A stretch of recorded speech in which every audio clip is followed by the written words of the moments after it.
Chapter 20. Oil Currency. Trading for the yen.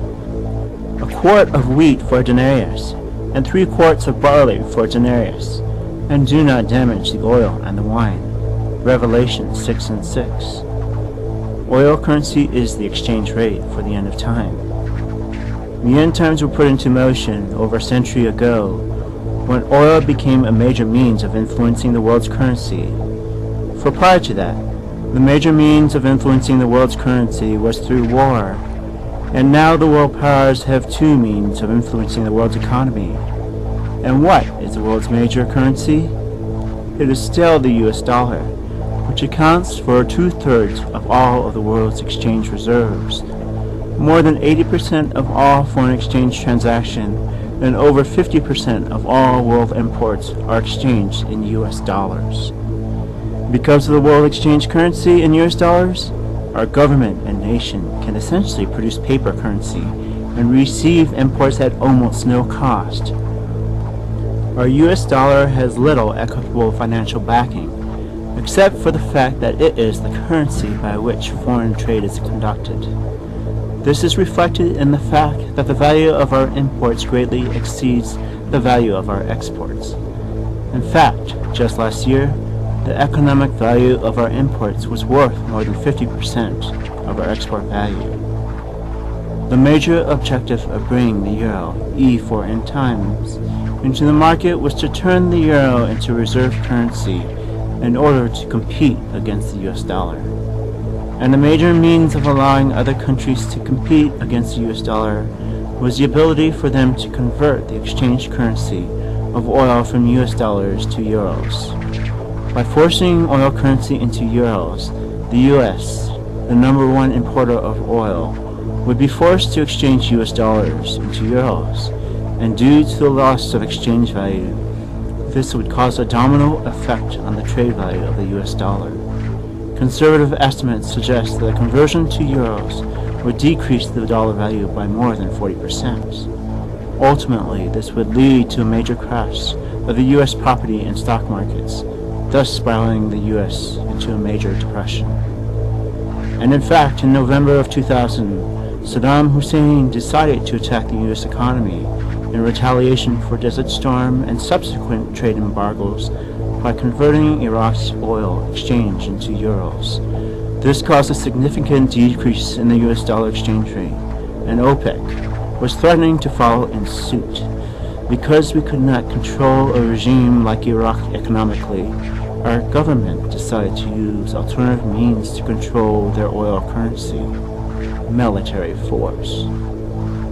Presently, Iran has also converted its oil exchange to the euro to show support from the longer horn, Iran, to the shorter horn, Iraq. And historically, this relationship will go down in infamy. Now the 2 horns were long, but one was longer than the other, with the longer one coming up last. Daniel 8:3. Epsilon is the 5th letter of the Greek alphabet. And interestingly, in mathematics, it means a small quantity of anything, i.e., the cost is only epsilon. And the euro was introduced into the market because the US was purchasing oil for just an epsilon amount. And epsilon is also utilized in economics as a measurement called elasticity. Elasticity measures how much the demand of a product changes as its price changes.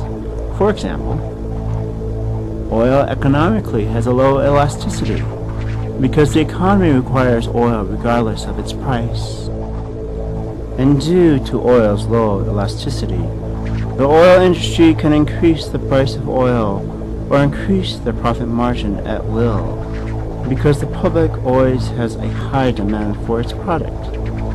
And in fact, in 2005, the US oil industry had revenues in excess of $1.6 trillion, and over 80% of the revenue was accounted for by the major oil companies, or big oil.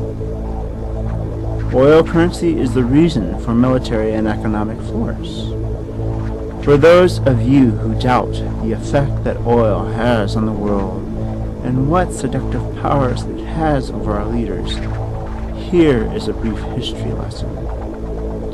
Oil is required for almost every aspect of our economic and military power. It is required for transportation, heating, agriculture, medications, machinery, and synthetic manufacturing. Moreover, oil use has skyrocketed over the past century because of gas-guzzling automobiles, neglect of public transportation, dispersed suburban housing patterns, and the excessive consumption of products.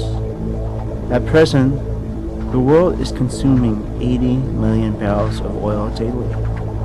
The U.S. is presently the #1 consumer and importer of oil at a consumption rate of about 20 million barrels daily. Each U.S. citizen consumes about 1 barrel of oil every 2 weeks. Due to the poverty of the Middle East region, foreign oil has always been much cheaper to produce and transport than domestic oil, thus giving the oil companies a huge profit margin and the incentive to obtain oil overseas rather than domestically.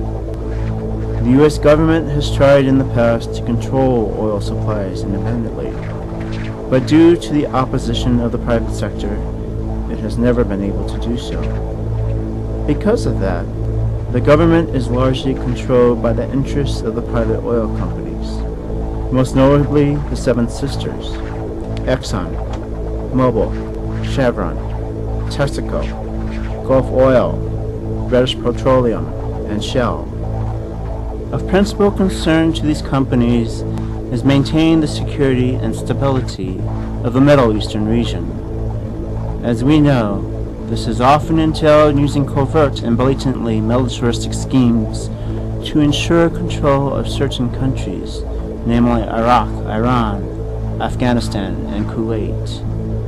And now that the U.S. has military control of Iraq and Afghanistan, we now have control of 75% of the world oil reserves, i.e. 100,000 barrels daily from the Caspian reserves via the Trans-Afghanistan pipeline and 250 billion barrels of Iraqi oil. Clearly, the U.S. hopes to control world oil trade and force opposing nations to purchase oil in U.S. dollars rather than euros, and thus force nations to hold hundreds of billions of U.S. dollars in reserve for future transactions.